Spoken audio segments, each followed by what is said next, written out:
Hey everybody, welcome back to TeamBowens.com. I'm Tony Corbell, and thanks for tuning in. We really appreciate it. Thanks for all the great questions and comments that we receive continually.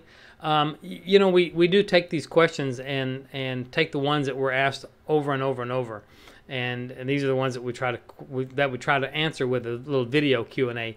But certainly I respond to all the questions that come in here, so feel free to ask away. Today's question comes from Christina R. and North Carolina's Outer Banks. Her question is, can you discuss the best ways to photograph and pose a face? Well, that's a lot to discuss, but I can tell you this, Christina, and I do want to bring this up, and we'll talk about this in a future article here on a future blog post. You know, the faces are different, and faces are shaped differently, and light reacts differently to a different face.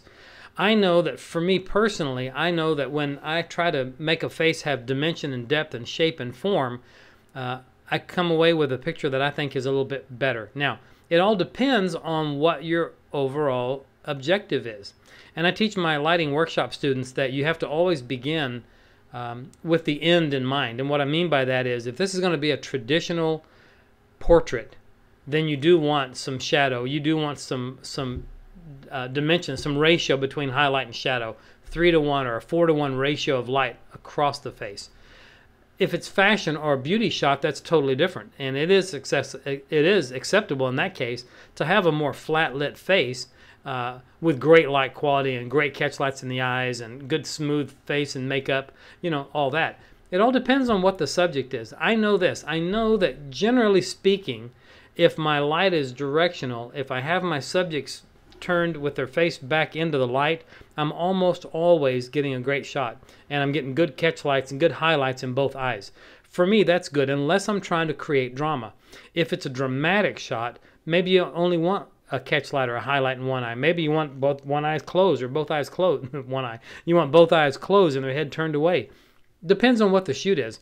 But I do know this, that most people will be flattered if they are leaned forward slightly, their head is up slightly, and then if you want to lower their head down, you'll see people that are posed like this, and then if you can lower their chin and lower their head down just a fraction, their eyes tend to get bigger, sort of like that, and all of a sudden the eyes just open up a bit.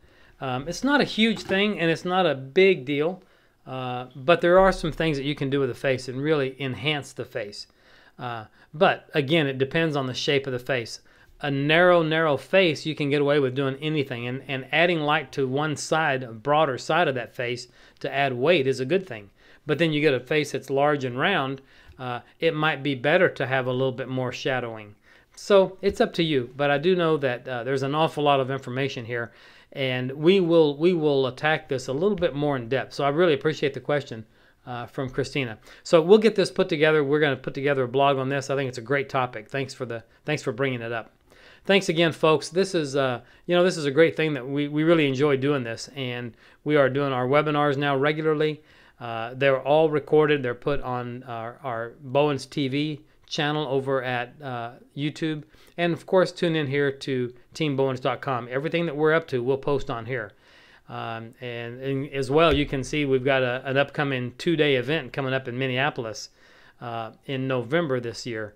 And it's all about 2 days of hands-on hard studying. So hope you'll enjoy it. Hope you'll be able to tune in for some of these things that we're up to, and hope that these things are helpful for you. So again, I'm Tony Corbell for Team Bowens. Thank you so much, and we'll be seeing you again soon. Thank you all.